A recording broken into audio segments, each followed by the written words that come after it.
Hi, Anne. Thank you very much for joining me on today's podcast. Right, no problem at all. Nice to be. Brilliant. Good. Fabulous. Let's dive straight in then to talk about the problem of evil. So I thought we could start off by first talking about the evil bit and then talk about why it's a problem. Mhm. So maybe we can talk about the difference initially between the two main types of evil that philosophers talk about. So the difference between natural evil and moral evil, if that's okay with you. Yeah, sure. Yeah. Cool. Go ahead. So what's your sort of understanding of the difference? And maybe then we can delve into some examples. I think natural evil seems to me to be things that are inherent in the nature of the universe and the way that it's laid out. Um, and often they're kind of quite abstract things like the fact that life is limited by time. Mhm. We have to face death and deal with that, and that's quite a tricky thing. And we have to cope with things like why are there accidents, and why is there illness, and why do volcanoes and earthquakes cause suffering and stuff like that. Yeah. Um, and that it, I don't know. A moral evil seems to be what humans carry out and where we have choice. And Yeah.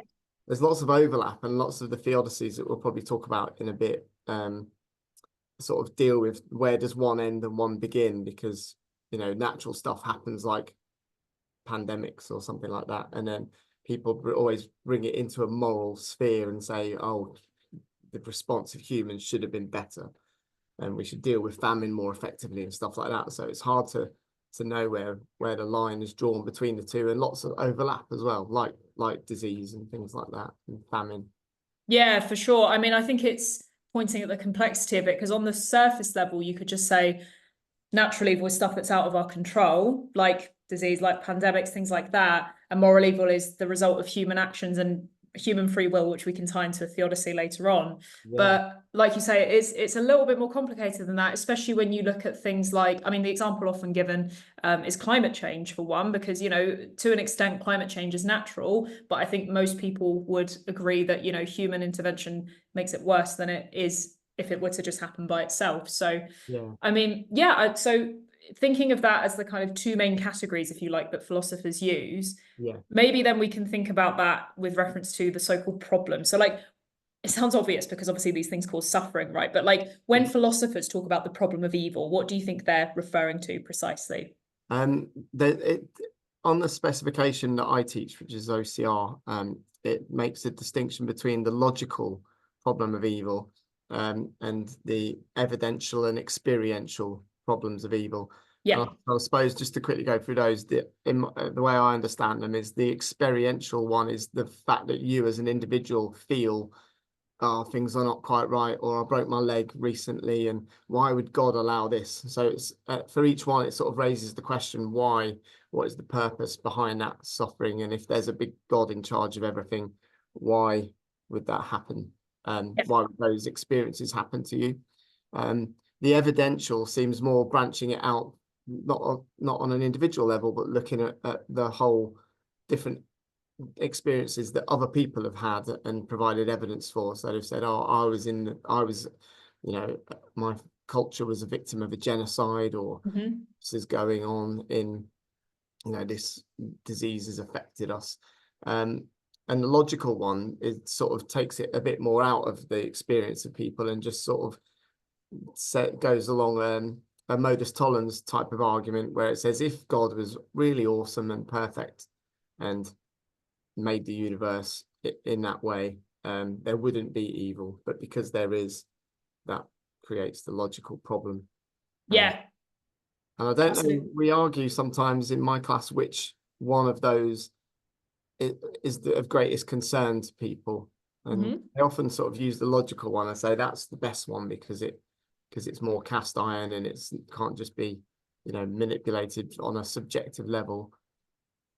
But I guess it all blends in together, because in the use of the logic one, you're still drawing on the evidence and the experiences of people anyway. So it's, again, you can't get away from the way people perceive the world is less than it could be, and that still needs an explanation, because arguably God should have done a better job.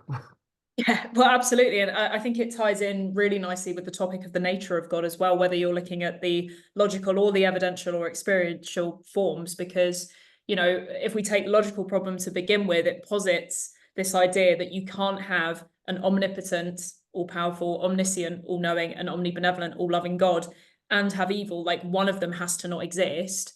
And given the fact that there is evil in the world, although I'm using fact here in inverted commas, because obviously some scholars question the idea that actually there is evil, like Augustine, we could perhaps talk about with reference to that. But assuming that there is evil and you look around and you can see it, therefore God cannot logically exist. So I agree with you. I think that's more cast iron than the evidential problem, which, as far as I understand, it says that actually maybe God and evil do coexist. Maybe there's both, but that doesn't address the issue of why there's so much evil. So as far as I can tell, it's kind of about the amount of evil, whereas I think the logical problem is about the existence of evil in any capacity, even if it's like a small amount of evil, if we can refer to it in those terms. What you define evil as well, I suppose.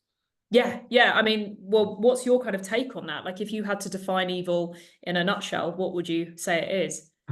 I think I kind of agree with the Augustinian sort of point that evil doesn't seem to be like a substance. Like my left eye isn't as good as my other one, and it never has been from birth. But it's not because like some blindness kind of crept in as some kind of green gunge that we call evil. More a lack of the the things that need to come together to create the sight.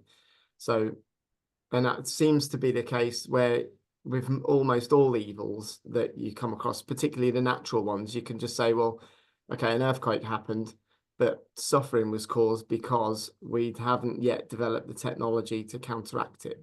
But we've come Yeah. a long way in that, like the deaths that now occur as a result of natural disasters compared to what they used to be like is such a tiny fraction. We've improved massively as we've got more good. So I suppose in a way, Augustine's right that sin isn't like directly going against God, but it's not quite living up to the standard of what ultimate goodness is. But one day, if we do get there, maybe no one will die from natural disasters. And that's because we've been as godlike as we can be, and everything is so awesome that we've eradicated evil. I don't think that'll ever be possible because we'll complain no matter how.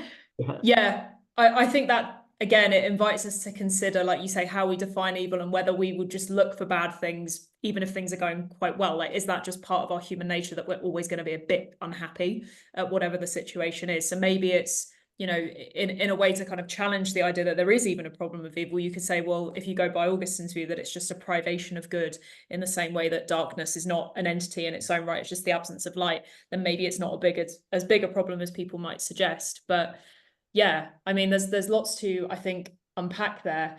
You mentioned this idea actually of ways in which we can become better, and I guess like, yeah, natural disaster aid and relief that might be going towards that. You know, like you say, it has improved enormously, certainly in the last few years. So that kind of brings me on to the topic of theodicies actually, because I think one of the kind of main theodicies, and maybe it helps to define those, but basically ways of defending God's existence whilst also acknowledging the existence of evil, is this idea of like the soul-making theodicy. That kind of is what I'm reminded of when we talk about this idea that we have the potential for, you know, like rectifying the evil in the world. So yeah, I'd love to hear your opinion on that. This idea that actually maybe we need a bit of evil, and that it can actually serve a good purpose. What are your thoughts on that? Yeah, well, I really like the soul making theodicy, and the students that I explain these to really always prefer this one.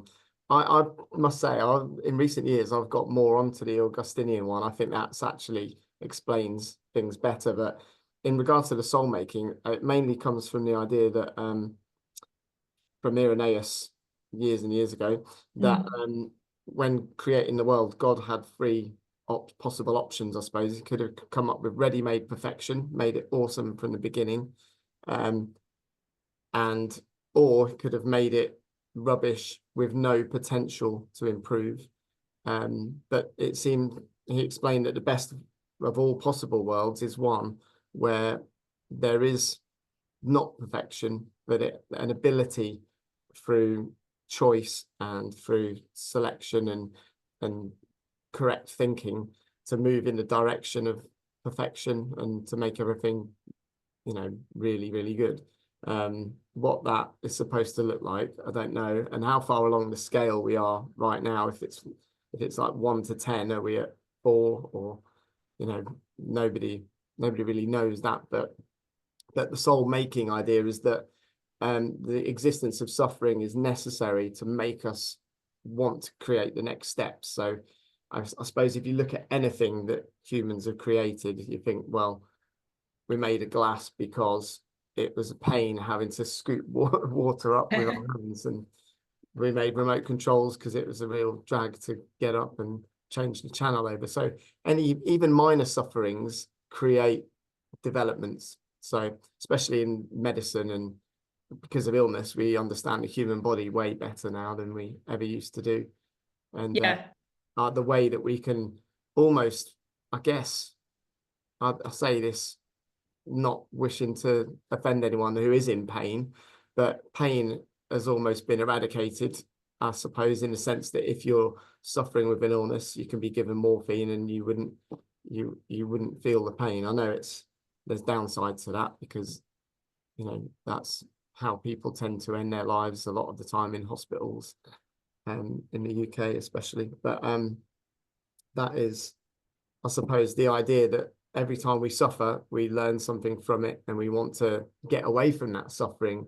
And doesn't seem to be a greater motivator than being in pain or having to deal with something really awful.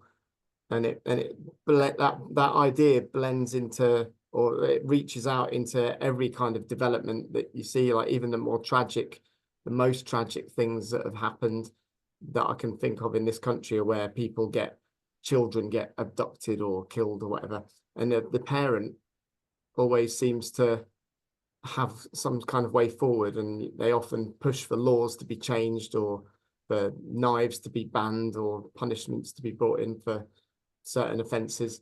And so we're always tweaking things to try and improve them. And so I think that's a good way of getting that idea forward, that pain and suffering are soul making, because humans can do loads more things and develop lots more characteristics like courage that it would be impossible to have without it. So yeah, I suppose in that sense, suffering and evil do make us what we are.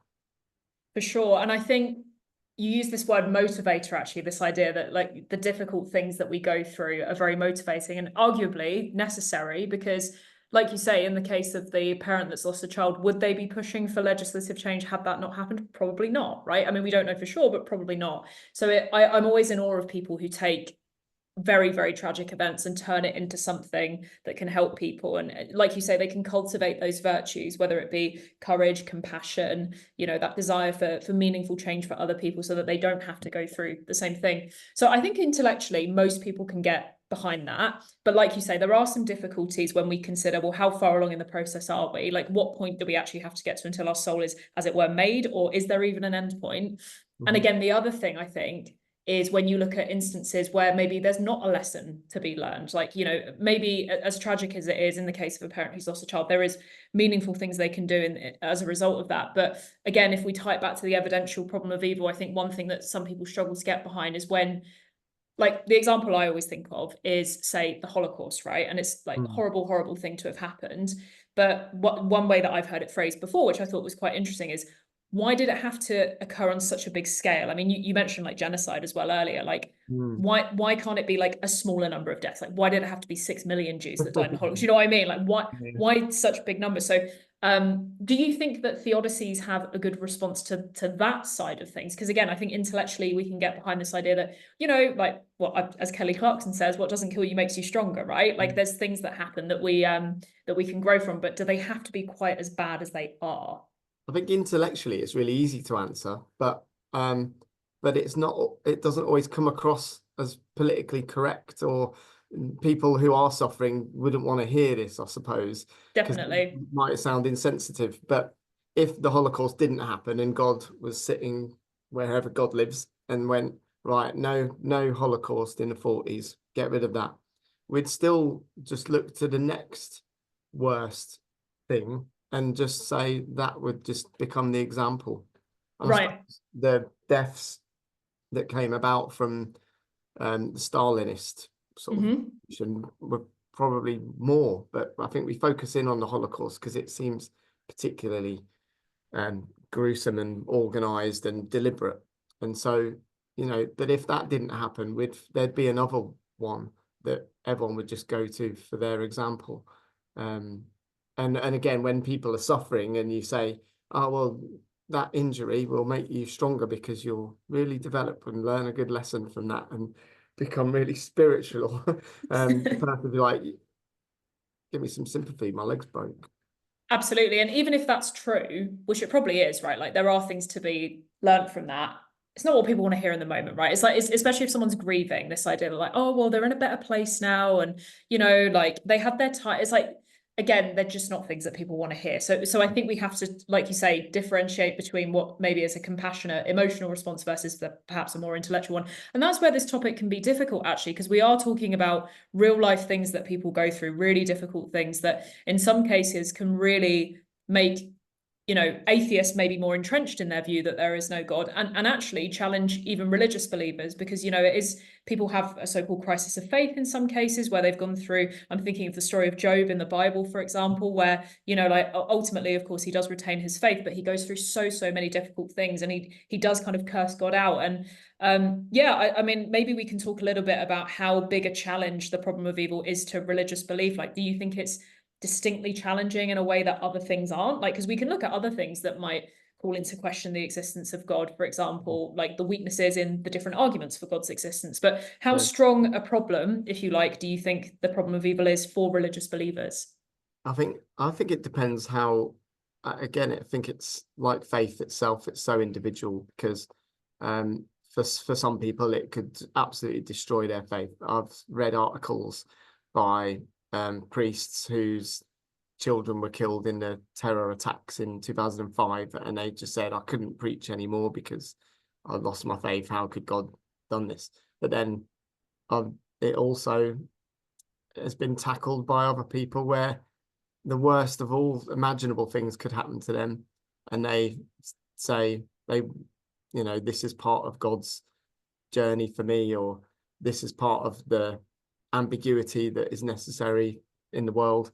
I don't know how much you sort of use these, but there's some really good videos on YouTube about the books of wisdom, Oh Proverbs, yeah. Ecclesiastes, and the Book of Job, and that they are so awesome because especially the Ecclesiastes one.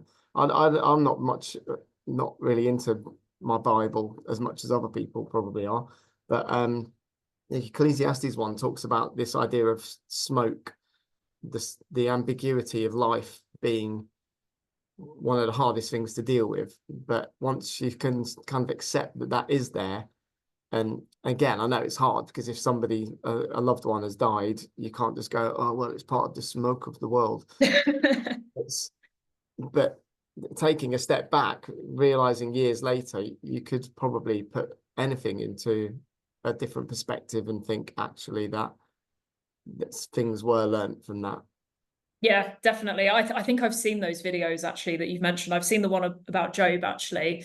Yeah. And I think a similar point is made in the sense that we can look at everything and take, and again, not to diminish people who are actually suffering. Like I know how easy it would be to kind of look and just, in some ways, I think it's necessary actually to have a bit of time where you just think, woe is me, everything's terrible, because it's part of the process. But, getting to a point where you can look and think, actually, maybe there is, and this is a kind of scholarly phrase, but a somewhat epistemic distance between us and God. Like, one of the things about Job is that God kind of comes to him and says, this is how the universe works. You wouldn't even understand it, even if I tried to explain it in a way that, it's not something you can comprehend. So maybe what we think of as really evil and really awful isn't quite the way that we conceptualize it. So I think that's actually quite a strong response to the problem of evil, but it's not necessarily one that people want to hear when they're suffering. Would you agree? Yeah, absolutely. Yeah, Yeah. it's, again, we don't know, going back to that thing about how far along the development scale we are in terms of the soul making. People say, well, no amount of benefit in the future can justify this suffering now. And again, no one's in a position to be able to make the call on that. Yeah. So it's a tricky one. We're all lost in terms, and the epistemic distance idea I like as well, in the sense that we can't know for sure that God exists, because that would then make it would distort the ability to be good for its own sake. We'd only be Yes. being good because we know we're being watched. So if God just turned up and said, right, I'm definitely here, everybody, just you've got to be good, that wouldn't be revealing everyone's true nature, I suppose. Definitely. Yeah. I've mentioned this before in a previous episode, but it reminds me of the TV show The Good Place. I don't know if you've seen it. Oh, what's it? Yeah. Cool. Yeah. So the whole idea that, you know, if we're being good just to impress this deity, then it's not really good, right? So calling that into question. But yeah, one thing that we haven't talked about actually, which I'd like to, as we sort of come to a close, is, well, first of all, the inconsistent triad, which is this idea that actually maybe God isn't all of these wonderful things, right? That's an easy way to, even if you just get rid of one of the omni qualities, you can Yeah. very quickly account for why evil exists. But maybe like the soul deciding theodicy, actually, and the idea that, you know, free will is, and our abuse, if you like, of free will, or the tendency that we have to use our free will to do bad things, is the cause of evil in the world. Do you think that's a convincing theodicy, this idea that kind of we're to blame for the bad things that happen?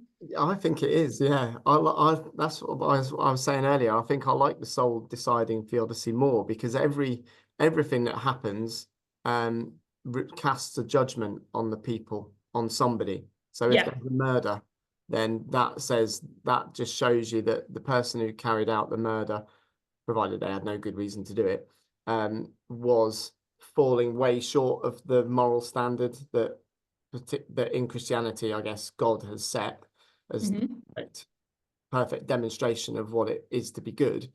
We fall short from it, but we didn't have to. So whatever we decide at each point could either bring us closer to that idea of good or move us further away. And I suppose the whole bit that where he brings Jesus into it demonstrates that the redemptive idea of Jesus seems, in my mind, to be that no matter how bad you've been before, you can still turn around, face that goodness, and then make advances towards it. Even if you've messed up really badly in the past, you could still become perfect if you just made the choice and learn more about what goodness is and move towards it and become more like it. And in that way, we could easily, well, not easily, we could potentially get rid of any imperfection or suffering. You could just look at it and go, well, okay, we need to educate people not to do that bad thing, or we need to regulate against this illness or this situation. Yeah. Yeah, I think the soul deciding one just flips it back onto humans and says, okay, you're suffering. What can you do better to sort that out? And it's always a good question to be asked, because, you know, would God want a world where we just look up to God all the time and go, help us? Probably not. If I was God, I'd want humans that sorted it out for themselves. For sure. I often use the analogy of a parent in this case, which seems pretty apt given that we often refer to God as being the father. But it's like, I always say to my students, if your parents stepped in every time that you could potentially make a mistake and did it for you, would you learn anything? No. And would it actually be for your benefit? Maybe in the short term, but definitely not in the long term. So I do like this idea that, you know, it's more in our control, and there's like possibility for redemption, and it's not all doom and gloom, even if we have done bad things, and there's a chance for learning. The only thing that I struggle with the soul, well, maybe not the only thing, but one of the big things I struggle with the soul deciding theodicy is animal suffering. That's something that I really find difficult, because we can look at, you know, like, again, moral evil and say, well, you know, clearly your decision to commit murder was wrong, and so on, because you use your free will to decide that, assuming we have free will, which is a whole other thing. But when I look at animal suffering, which has been happening independently of humans, obviously, you know, we can be the cause of it, but even just how animals are to each other, it's like, in itself, the way yeah, predators and prey. exactly. And the fact that, you know, that is just how the world is and has been for as far as I can tell, for as long as it's been in existence, this, yeah, predator prey structure. And it's like, why did God have to do that? Like, why And again, maybe it's our like misinterpretation. Like maybe there is a bigger reason that we just can't get access to. But I personally find it a bit tricky. So It's a tough one. I think well, off the top of my head, I think that when I look at animals, I'm always reminded of that evolution thing where it starts off as some creature and then it grows until it's a human. yeah, I just think that all animal behaviors seem to be like a training ground for what it means to be human, sort of building up the instincts and the different ways that they engage with the universe. And I'm not sure to what extent half of the animals actually feel pain anyway, like all insects. I don't know to what extent they suffer in any real way that we could work out. And then I suppose the ones that, as they start to suffer, they become a little bit more aware of, perhaps the good and bad of the world. So they need that to look after their kids better and to fight for their species against other creatures more. And so I suppose there's developmental value in all of those different encounters that yeah, I guess when you first started talking about animals, I thought you meant in terms of how we use them for food and testing and things. And again, that always causes a problem for me because as a meat eater, I always think, oh no, is perfect goodness going to demand that at some point I stop eating animals, causing them suffering just so I can have a burger? And I think it might do, and then I'll be in trouble. That's a really hard one. In fact, I did an episode the other day about animal rights, which I'm going to release tomorrow, and we talked about this very topic, the idea of like the ethical minefield that comes from, our relationship with animals. And there's a lot to think about. I'm a meat eater as well, and it's something that I struggle to reconcile, which if you listen to the podcast, you'll hear me talk about a little bit. But yeah, no, it's been an absolute pleasure to have you on, Ant. Thank you so much for talking through this fascinating topic with me. I feel like we've kind of scratched the surface. I feel like this was all the subjects so far because there's so much more we could go into, but I feel like 3 hours on this, really. Easily. So if you would like to come back on at any stage to talk about any of this stuff in more detail, it would be a pleasure to have you. Yeah, that'd be nice. Thank you. Thanks for having Brilliant. me. Thank you, Ant. Take care. Thank you. Bye.